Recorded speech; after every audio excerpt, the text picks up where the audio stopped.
하나님 말씀 야고보서 4장 12절입니다.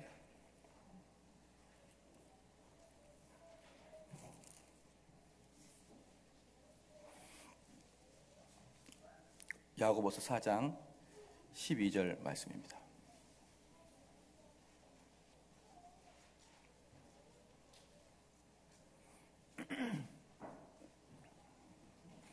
야고보 4장 12절 말씀 봉독해 올리겠습니다. 입법자와 재판자는 오직 하나이시니 능히 구원하기도 하시며 멸하기도 하시느니라. 너는 누구간데 이웃을 판단하느냐. 아멘. 외순 신앙고백서 20장입니다.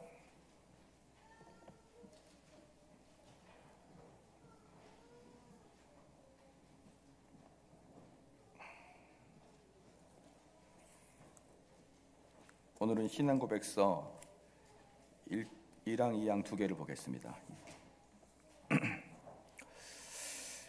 20장 그리스도인의 자유와 양심의 자유에 대하여입니다.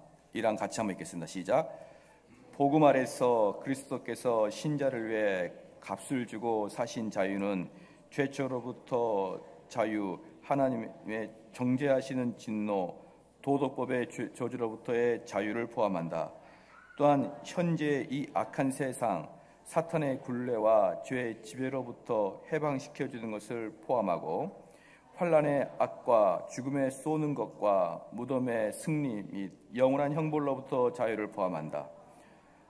또한 하나님께 자유롭게 나아가는 것과 노예적인 공포심에서가 아니라 어린 아이 같은 사랑과 자원하는 마음에서 하나님께 순종하는 것이다. 세상의 모든 것은 율법 시대의 선지자들에게도 공통적인 것이다. 그러나 신약 시대에는 그리스도인들이 자유가 더욱 확대되었고 유대 교회가 복종하였던 의식법의 멍에로부터 해방되었고 더욱 담대하게 은혜의 보좌에 나아갈 수 있게 되었으며 율법 시대의 신자들이 일반적으로 누렸던 하나님의 영과의 교통을 훨씬 더 충만하게 누리게 되었다.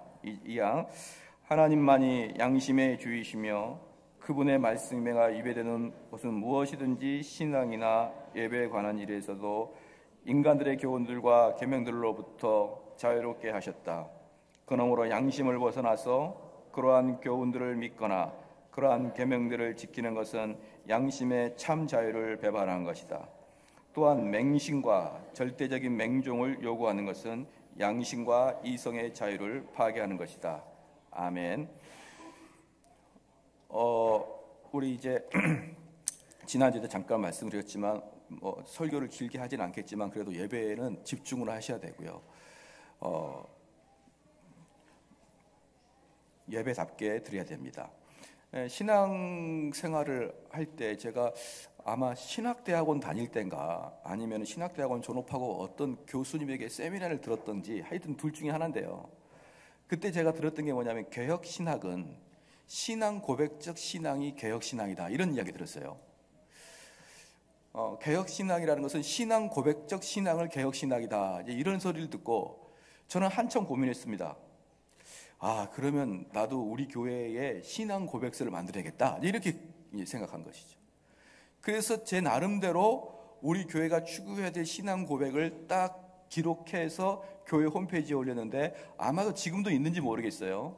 내용은 사라진 것 같은데 저희 교회 청년부 게시판인가 하여튼 전체 게시판에 맨 위에 있는 게 아현제일교회 청년부 신앙 고백서 또는 아현제일교회 청년 신앙 고백서 이렇게 써 있을 거예요. 그 내용은 없는 것 같아요. 그런데 그 연도를 한번 보면은 제가 그때 어디에선가 그런 감화 감동을 받고 개혁주의 신앙은 신앙 고백서 신앙 고백에 의한 신앙이구나라는 것을 듣고 제 나름대로 신앙 고백을 했던 거거든요. 근데 얼마나 어리석습니까? 개혁주의의 신앙 고백이라는 것은 이 신앙 고백서를 동의하는 신앙을 갖겠다 이걸 나중에 한 거예요. 참 바보 같죠? 그때는 이미 저는 목회를 하고 있었는데도 이 신앙 고백이라는 게 뭔지 몰랐습니다. 그러니까 그 전에 제가 신앙 고백을 말한 게 뭐냐 그러면 야 대훈아 너의 신앙 고백이 뭐냐? 한번 하나님께 네 신앙 고백을 해봐라. 그럴 때 내 주관적으로 이렇게 이야기를 하는 것을 신앙 고백이라 이렇게 생각했다 이 말입니다. 그래서 저는 그 신앙 고백을 제 나름대로 만든 거예요. 그런데 나중에 이제 알고 보니까 그 웨스민 신앙 고백서에 동의하는 신앙, 이 웨스민 신앙 고백서에 나의 정서를 여기다가 딱 맞추는 신앙을 개혁주의 신앙이라 그랬다구나. 이제 그걸 나중에 한 거예요. 왜 제가 이 이야기를 말씀을 드리냐 그러면요, 우리 성도들의 신앙은 하나님과 나만의 비밀한 신앙이 있어, 이런 식으로 하지 말란 말입니다. 그건 개혁주의 신앙이 아니라 저기 오순절적 신앙이 그래요. 오순절 신앙이 나와 하나님과의 비밀한 신앙을 이야기하는 것이고, 그건 놀랍게도 초대교회 영지주의가 그랬어요. 그럼 우리 개혁주의 신앙은 나와 하나님과의 관계, 이런 걸 이야기하는 게 아니고 나를 이 신앙 고백서에 맞추는 신앙을 신앙이다, 이렇게 표현한다 이 말입니다. 그래서 이 신앙 고백서가 저에게는 얼마나 큰 힘이 되는지 몰라요. 많은 목사님들과 대화를 하는 중에서도 여러분도 잘 알다시피 제 이야기가 약간 독특하거나 좀 강하게 이야기할 때는요, 상당히 첫 번째 들을 때 사람들이 받아들이기가 상당히 어려운 부분이 있는 거거든요. 그럴 때 저는 영락없이 신앙 고백서를 들고 와서 펴줍니다. 여기 보라, 이렇게 나와 있다. 그러면 많은 목사님들이 막 자기들 주관 뜻을 막 이야기하다가 결과적으로 제가 딱 이 신앙 고백서를 딱 펴서 보여주면은 다들 그 앞에서 잠잠하게 되는 것이죠. 사랑하는 성도 여러분, 크리스마스 전날에 그리스도인의 자유와 양심에 대해서 이야기하는 게 좀 안 맞을 수도 있지만, 간단하게 제가 말씀을 드릴 테니 이 부분에 여러분의 신앙의 초점을 맞추시고요. 오늘 중요한 이야기고 예민한 이야기가 한두 가지가 나오니까 잘 좀 들어주시길 바랍니다. 첫 번째, 여기서 보니까요, 복음 아래에서 그리스도께서 신자들을 위해 값을 주고 사주신 자유는 죄책으로부터 자유다. 죄책, 첫 번째 뭡니까? 죄책의 자유입니다. 죄책의 자유. 이 죄책은 뭐냐 그러면 죄에 대한 책임 준 말입니다. 죄에 대한 책임. 그렇기 때문에 우리 성도들은 죄를 짓긴 하지만, 잘 들어주십시오, 죄를 짓긴 하지만 그 죄에 대한 책임은 우리는 없다. 제가 이야기하는 게 아니라 여기서 나와요. 죄책으로부터 나왔다. 그 죄책이라는 것은 죄에 대한 책임인데 그리스도인들은 죄에 대한 책임이 없다. 그 죄에 대한 책임을 지지 않는다는 것입니다. 에베소서 1장 7절 말씀에 우리는 그리스도 안에서 그의 은혜의 풍성함을 따라 그의 피로 말미암아 속량 곧 죄 사함을 받았느니라. 그 다음에 이 죄책뿐만 아니라 죄초로부터 자유 및 하나님의 정죄하시는 진노, 도덕법의 저주로부터의 자유를 포함한다. 사랑하는 성도 여러분, 여러분들이 만약에 그리스도인이다, 그러면 우리는 어떠한 죄를 져도 그 죄책과, 여기서 보니까 도덕법의 저주에다가 이렇게 동그라미 하나 쳐놔야 됩니다. 도덕법의 저주를 받지 않는다가 포함되어 있는 것입니다. 그러면 목사님이 보편적으로 설교하신 내용과 좀 다른 것 같은데요. 하나님께서 우리가 죄를 지면은 그걸 다 그냥 용서해 주는 게 아니라 혼낸다 그러는데, 여기를 보니까 또 죄책으로부터 보호가 되고 그 다음에 진노로부터 보호가 된다는 말이 무엇입니까? 라고 반문할 수가 있습니다. 이 죄책은 뭐냐 그러면 지옥 가는 것을 이야기합니다. 우리가 죄를 지었을 때 그 책임을 가지고 지옥 가는 것이 사면됐다, 이 말인 것이고, 두 번째, 하나님의 정죄하신 진노로부터 해방됐다, 이 말은 뭐냐면, 진노는 뭐냐면 나를 멸절시키는 거예요. 그러니까 우리가 죄를 질 때, 우리가 비그리스도이면 하나님이 우리를 때리시는 것은 우리를 죽이기 위함이 때리기고, 그리스도인이 죄를 지었을 때 하나님이 책망하고 때리신 것은 우리를 돌이키기 위함이 때림인 거예요. 그러니까 여기서 진노로부터 저주다, 진노로부터 해방이다, 이 뜻은 같은 매를 들고 있는데 한 매는 누구 손에 달려있냐 그러면 엄마의 손에 달려있고, 한 매는 누구에 달려있느냐? 밤의 강도의 손에 달려있는 거예요. 그럼 엄마에게 매를 맞는 애들은 아무리 큰 죄를 져도 이런 마음을 있는 거예요. 어쨌든 엄마는 나를 죽이지는 않는다. 그런 믿음이 있는 것이고, 근데 강도 컴컴한 밤에 강도에게 몽둥이가 달려있으면 자칫하다가 나를 죽이겠구나 이런 생각이 드는 것이죠. 그러니까 하나님 앞에 우리가 죄를 지어도 겉으로 보이기는 똑같이 두들겨 맞아요.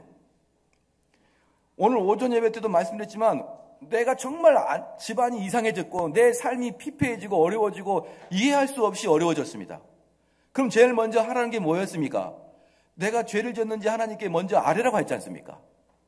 그렇기 때문에 그리스도인이라 그럴지라도 그가 죄를 지면 하나님께 책망받고 징벌받는 건 당연한데 무엇이 없다는 거예요? 진노와 그 다음에 죽임이 없다는 것입니다. 죽임이. 또 하나, 부모님이 약을 줬는데 그 약이 내 입에 너무 써요. 근데 그 약을 먹으면 나는 죽지는 않고 더 몸이 좋아지지만 입에는 쓰단 말입니다. 그런데 사약은 똑같이 쓰지만 그 사약을 먹으면 죽게 되는 거예요. 사랑하는 성도 여러분, 그러므로 우리가 죄를 질 때 그리스도인이건 그리스도인이 아니건 간에 죄를 지면 동일하게 하나님께 책망받고 처벌을 받는데 우리 그리스도인들에게는 진노의 처벌이 아니라 회개를 이끌기 위한 처벌을 하는 것이에요. 그렇기 때문에 여러분이 이 땅 살아갈 때 평탄하게 살아가려 그러면 죄 짓지 말고 살아야 되는 것이고 또 다른 말로 죄를 짓더라도 하나님께서 여러분을 책망하실 때는 여러분을 죽어라고 패는 게 아니라 회개하라고 패기 때문에 우리는 신속하게 회개를 해야 되는 것입니다. 그게 해방됐다는 것입니다. 여기 도덕법이 뭐냐 그러면 십계명과 같은 대표적으로 십계명인데 무엇을 하지 마라, 무엇을 하라 이런 내용들인데 만약에 여러분들이 하나님께서 도덕법을 주신 안식일을 지켜라, 이상한 우상을 숭배하지 마라 이러한 것들이 많이 있지 않습니까? 안식일을 거룩히 지켜라, 부모를 공경하라 이러한 십계명 내용들이 딱 나오는데 이 십계명을 여러분이 지키지 않았다고 해서 우리는 저주를 받는 게 아니라 이 말입니다. 이 십계명을 지키지 않았다고 우리는 영원한 지옥에 떨어지는 게 아니에요. 하지만 그러한 것들 지키지 않을 때는 하나님이 아버지와 어머니와 마음으로 우리에게 채찍을 하는 것은 동일하다는 것입니다. 또한 현재의 이 악한 세상 계속 읽겠습니다. 사탄의 굴레와 죄의 지배로부터 해방을 시켜주는 것을 포함하고 있는 것이에요. 그렇기 때문에 우리는 거듭나기 전에는 사탄의 지배 아래 있다가 거듭난 이후에는 우리는 그리스도의 밑으로 가게 된 것이죠. 그러므로 우리는 이 세상에 사탄의 굴레와 죄의 지배에 포함되어 있지 않다는 것입니다. 자, 이게 무슨 말이냐 그러면요. 두 가지가 있습니다. 첫 번째 여러분 뭐냐면 나는 정말 그때 제정신이 아니었나 봐. 내가 정말 그때 이 마귀에 쌓여 있었지. 그때 내가 내 정신이 아니야. 마귀가 나를 그렇게 했어. 그렇게 말할 수 없다는 거예요. 왜냐? 그리스도인들은 사단의 종노릇 하지 아니하기 때문에. 사단의 종노릇 하지 않기 때문에. 두 번째는 뭐냐? 우리는 이제 사단으로부터 종노릇 하는 게 아니라 내 육신에게는 여전히 사단의 흔적들이 있는 거예요. 내 육신은 여전히 죄를 짓고자 하는 마음이 있는 것입니다. 그런데 우리는 성화라는 과정을 거쳐서 내 안의 죄를 하나씩 둘씩 죽여나가는 것입니다. 사랑하는 성도 여러분, 그러므로 성화는 내가 착하게 사는 걸 성화라고 하지 않아요. 성화는 내 속에 있는 죄를 죽이는 걸 성화라고 합니다. 다시 말합니다. 성화는 내가 착하게 살아야지가 아니에요. 내 속에 있는 죄를 죽이는 것입니다. 무엇으로 죄를 죽일까요? 말씀으로 죄를 죽이는 거예요. 그렇기 때문에 하나님 말씀 아래 있지 않는 자들은 결코 죄를 죽일 수 없고 그들은 성화의 삶을 살아갈 수가 없는 것이죠. 그 다음에 네 번째 줄입니다. 환난의 악과 죽음에 쏘는 것과 무덤의 승리 및 영원한 형벌로부터 자유를 포함한다. 뭡니까? 무덤이 두렵지 않다는 것입니다. 그러니까 여기서 뭐냐면 무덤의 환난의 악과 죽음에 쏘는 것과 무덤의 승리로부터 우리가 자유한다. 이게 뭐냐? 악한 마귀는 우리를 어떻게 유혹합니까? 어떻게 경고합니까? 너 그렇게 살다가 굶어 죽어? 너 그렇게 살다가는 아주 폐가망신해 죽는다? 너 내 뜻대로 살지 않으면 너가 이 땅에서 못 살게 할 거야? 이러면서 우리를 죽음이라는 공포로 우리를 유혹합니다. 그리고 협박합니다. 그러나 우리 주님께서 어떻습니까? 죽음으로 말미암아 우리 주님께서 죽음으로 말미암아 죽음을 이기셨습니다. 할렐루야. 그렇기 때문에 창세전에 우리 하나님께서는 인간을 구원하시기 위해서 어떤 비밀을 갖고 계셨냐 그러면 당신의 독생자 아들인 예수 그리스도를 죽임으로 말미암아 그 죽음의 권세 아래 들어가게 한 다음에 그 죽음을 일으키고 빠져나오는 그 첫 번째 길을 예비하시기 위해서 우리 주님을 만세전에 예비했거든요. 근데 사탄은 그것도 모르고 계속 우리 주님을 죽이려고 발버둥한 거예요. 우리 하나님은 예수님을 죽여서 우리 하나님은 예수님을 그 죽음의 권세 아래 들어가게 한 다음에 그 죽음의 권세에서 부활시킴으로 죽음을 이기게 하였는데 마귀는 그걸 몰라요. 그래서 끝까지 우리 주님을 죽이려고 하는 거예요. 그것은 마귀가 스스로 재무덤을 판 거죠. 그래서 마귀가 우리 주님을 죽이고 우리 주님이 사망의 권세에서 온전히 부활하시고 말미암아 우리의 첫 열매가 되셨고 우리가 부활하는 첫 길을 닦아 놓으심으로 사랑하는 성도 여러분, 저와 여러분은 구원받은 백성들은 죽음의 권세로부터 해방된 자입니다. 할렐루야. 그걸 믿으십니까? 그럼 죽은 게 아니죠. 우리 성도들은 죽은 게 더 이상 죽은 게 아니에요. 다른 예수를 믿지 않고 죽는 사람들은 전부 다 흑암의 권세, 죽음의 권세, 사망에 쏘는 것으로부터 우리는 공격받지만 우리는 우리 예수님이 길을 닦아놓은 길로 죽음에 있어서 예외적인 사건이 우리에게 일어났다. 오전 예배랑 많이 겹쳐서 지나가겠습니다. 죽음에 쏘는 것과 무덤의 승리 및 영원한 형벌로부터 자유를 포함한다. 또한 하나님께 자유롭게 나아가는 것과 노예적인 공포심에서가 아니라 어린 아이같이 사랑과 자원하는 마음에서 하나님께 순종하다. 뭡니까? 구원받은 자들은 아버지에 갈 때 누구의 마음처럼 갑니까? 친아버지를 만나러 가는 거예요. 근데 종의 노예가 된 사람들은 그 하나님께 순종하긴 하지만 그 하나님이 아버지처럼 사랑에 순종하는 게 아니라 무서워서 사랑하는 것입니다. 그럼 여러분 한번 봐볼까요? 여기 한번 봐봅시다. 여러분들이 진정한 하나님의 아들인지 아닌지 평가해 보는 게 있어요. 뭐냐? 하나님께 예배드리러 나오는 것, 하나님께 기도하러 나오는 것, 하나님께 말씀 배우러 나오는 것. 즐겁고 기쁩니까? 아니면 약간의 의무감에서 나옵니까? 시작.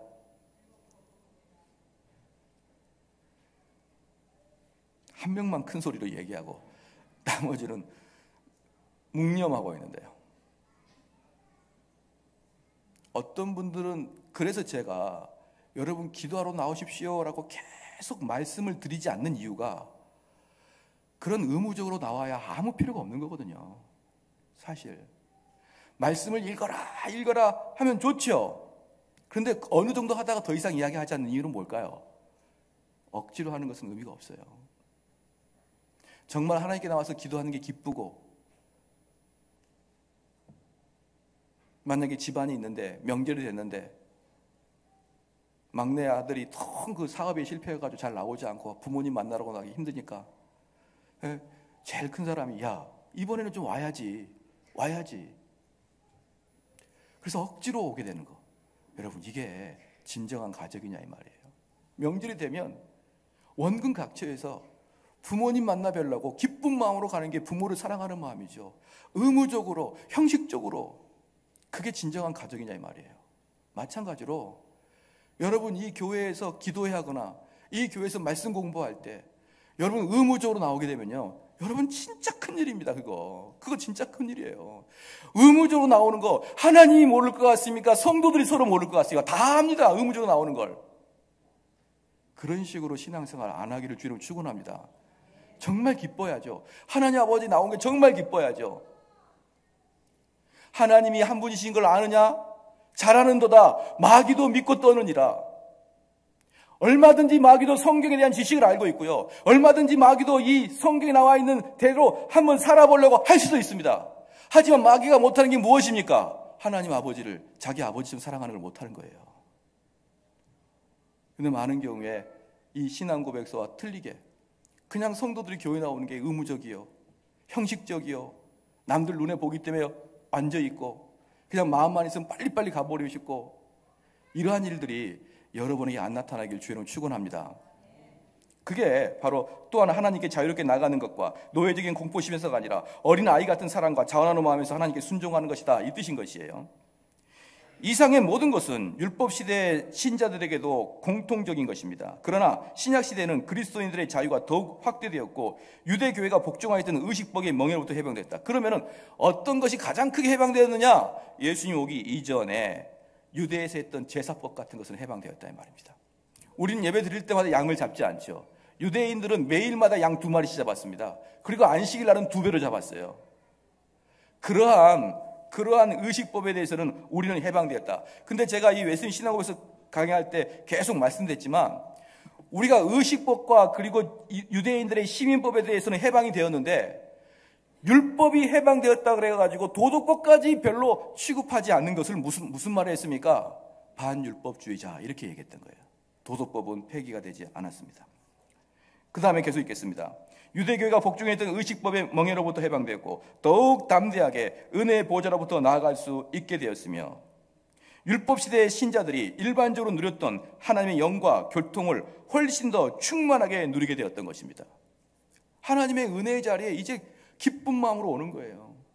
이 자리에 와야 내가 하나님과 내가 교통할 수 있구나라고 깨닫고 기쁜 마음으로 오는 것입니다. 2절 이양 보면 하나님만이 양심이 주이시며 그분의 말씀과 입에되는 것은 무엇이든지 신앙이나 예배에 관한 일에서도 인간들의 교훈들과 계명들로부터 자유롭게 하셨습니다. 여러분 하나만 보십시다. 이렇게 고민하는 분이 있어요. 목사님 설교를 자꾸 들어보니까 남편에게 순종하라 그러는데 도저히 순종할 수가 없습니다. 목사님 부모에게 순종하라는데 도저히 부모에게 순종할 수 없습니다. 이렇게 말하는 사람이 있거든요. 그런데 남편에게 순종, 나라의 권세자에게 순종, 그 다음에 부모의 순종, 이것은 모든 게 주 안에서예요. 주 안에서. 즉 그들이 주님의 법도에서 따라가지 않으면 순종할 필요가 없습니다, 여러분. 그 부분에 있어서는. 이걸 여러분이 분명히 알아야 되는 거예요. 예수 그리스도의 명령이 바울이 뭐라 했습니까? 내가 사람의 명령에 따르랴. 내가 하나님 명령에 따르랴. 그래서 바울과 같은 경우도 베드로 같은 경우도 유대 회당에서 그때 유대 회당은 권위자니까 그 권위자가 뭐라고 했으면 너희는 더 이상 복음을 전하지 말라. 그랬더니 우리가 복음 있는 것을 전하지 않을 수 없다라고 반박했어요. 그렇기 때문에 우리는 권위자에게 저항할 때 그들의 합법적인 말씀에 입각한 그러한 원리가 아니라 도덕적으로 틀렸거나 이런 것에 대해서는 우리 성도들이 양심의 자유에 의해서 과감하게 우리는 동의할 수 없습니다라고 이야기해야 되는 거예요. 모든 것의 양심의 궁극적인 최종 목표는 누구입니까? 하나님인 것입니다. 사랑하는 성도 여러분, 그래서 2절에 하나님만이 양심이 주인이며 그분의 말씀과 위배되는 것은 무엇이든지 신앙이나 예배에 관한 일에서도 인간들의 교훈들과 계명들로부터 자유롭게 하셨습니다.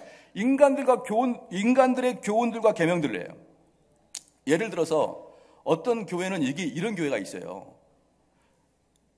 우리 교회의 목표는 300명이 되면 또는 500명이 되면 교회를 분리 개척시키겠다. 물론 좋은 생각이죠. 그런데 이게 시간이 지나면 그 교회의 어떤 모토가 딱 돼버려요. 그 어떤 깃발이 됩니다.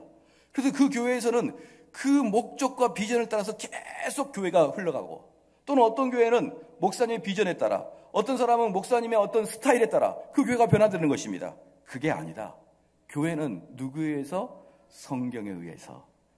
각 성도들이 그 성경에 자기의 양심을 비춰와서 그 양심에 따라 신앙생활하는 게 바로 개혁주의 신앙입니다. 할렐루야. 할렐루야. 그럼 여기서 마지막 제가 좀 예민한 문제를 말씀을 드리고 마칠게요. 요건 양심의 자유는 다음 주에 좀 더 보충을 할 건데요. 그럼 우리가 국가에 대해서 어떻게 할 것이냐 이런 문제에도 좀 더 이야기할 것인데 제가 세습에 대해서 한번 이야기를 해보겠습니다. 사랑하는 성도 여러분, 잘 들어보십시오. 어떤 몇몇 사람들은 저희 교회를 선택하기에 가장 껄끄러운 것 중에 하나가 세습이라는 이야기를 하는 사람도 있어요. 그런데 제가 잘 설명해 드릴게 잘 들어야 됩니다. 대한예수교 장로교에서는요, 그 교회의 담임 목사를 뽑을 때는 여기에 있는 성도들의 양심에 의해서 그를 뽑는 거예요. 무슨 말인지 아시겠습니까? 이 교회 성도들이 자신들의 양심에 반하지 않는 한도 내에서 어떤 담임 목사를 추천하는 것입니다. 그러면 모든 사람들이 모여서 공동의회에서 그 사람에 대한, 그 목회자에 대한 투표를 하게 되므로 3분의 2 이상이 넘었을 때, 그것은 철저히 양심의 자유죠. 왜? 무기명 투표를 하게 되니까. 철저히 3분의 2 이상을 당했을 때, 그래서 거기에서 3분의 2 이상이 넘으면 장로교에서는 그걸 가지고 노회에다가 청원합니다. 이렇게 투표를 해서 이렇게 목사님을 우리가 이 목사님에게 목양을 받고 싶으니 이 목사님을 우리 교회 담임 목사로 해주십시오라고 노회에 청원합니다. 그럼 노회에서는 오케이 해서 청원합니다.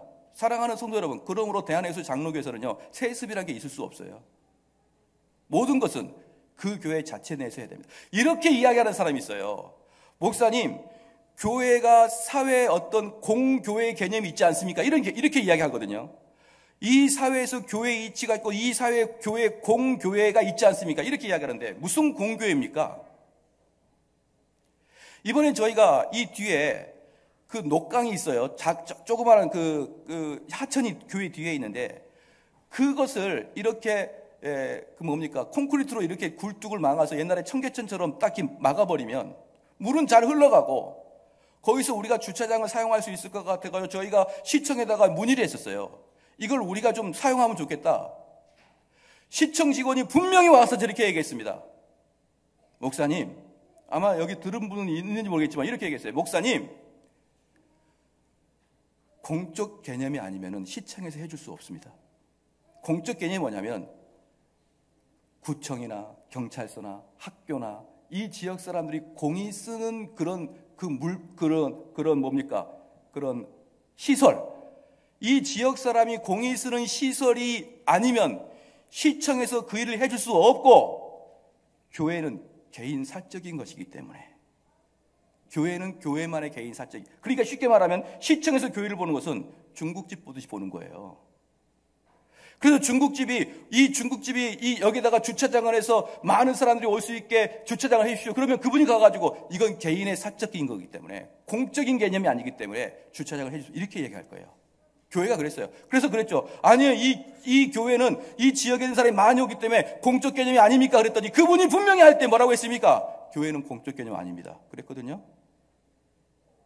그런데 왜 교회를 공적 개념의 잣대로 됩니까? 교회는 철저히 사적 개념이고요. 교회에서 이루어지는 모든 일들은, 이 교회에서 이루어진 모든 일들은 성도들의 양심과 목회자 양심에서 끌려가는 거예요. 근데 왜 세상에서 감나라 대추나라 합니까? 왜 세상에서 이 교회랑 관계없는 이 세상 사람들이 왜 이 교회에다가 대추나라 감나라 이렇게 하냐 이 말이에요. 여러분 화나지 않습니까? 이 교회가 세워지고 이 교회가 지금까지 여기까지 이끌어오는데 그들이 도대체 이 교회에다 무엇을 했다고 이 교회에다 감나라 대추나라 합니까? 또 그러한 것들을 보면서 그 세상적인 가치관을 보면서 좋고 나쁜 교회를 왜 평가하십니까? 여러분 그렇게 하면 안 되는 거예요. 이 교회는 얼마든지 올바르지 않는 목사를, 얼마든지 올바르지 않는 목사를 교회 자체적으로 정화시킬 수 있는 능력이 있는 게 교회예요. 제가 누굽니까? 수십 년 목회자의 자녀로 봐왔죠. 그러면 교회가 불만이 생기면 절대로 양보하지 않습니다. 지금 현대 시대 무슨 15세기도 아니고 중세 시대도 아니고 어떤 송직자 하나에 세뇌당하는 경우가 어디 있습니까? 이단이 아닌 이상 다 교인들은 자신의 양심에 따라서 그 교회의 멤버가 될 것이고 그 교회에 아름답고 즐거운 마음으로 참여하게 될 것입니다. 할렐루야. 제가 지금 말씀드리고 싶은 건 뭐냐면 제발 세상 잣대로 교회 평가하지 마십시오. 그래서 보십시오. 세습 방지법이 나왔는데 그게 처음에 세습 방지법이 총에서 통과된 게 감리교입니다. 두 번째 통합측이에요. 고신 측, 합동 측, 합신 측은 그거 논의하지 않기로 했습니다. 왠지 아십니까? 신앙고백서에서. 그건 장로교와 맞지 않다. 자유주의자, 감리교는 누구예요? 자유주의자 아니에요. 지장 측은 누굽니까? 자유주의 아닙니까? 걔네들은 세습 금지법을 만들었어요. 그러나 이 신앙고백서를 철저히 믿는 웨스민 신앙고백서를 믿는 교단들은 세습 금지법 자체가 불법이다. 얼마든지 교회에서 청원하여서 성도들이 원한다 그러면 그 사람이 누가 되든 담임 목사가 될 수 있다. 할렐루야. 동의하십니까? 아직도 세속적인 정의감에 불타가지고 그건 아니지 않습니까? 그런 분이 계시나요?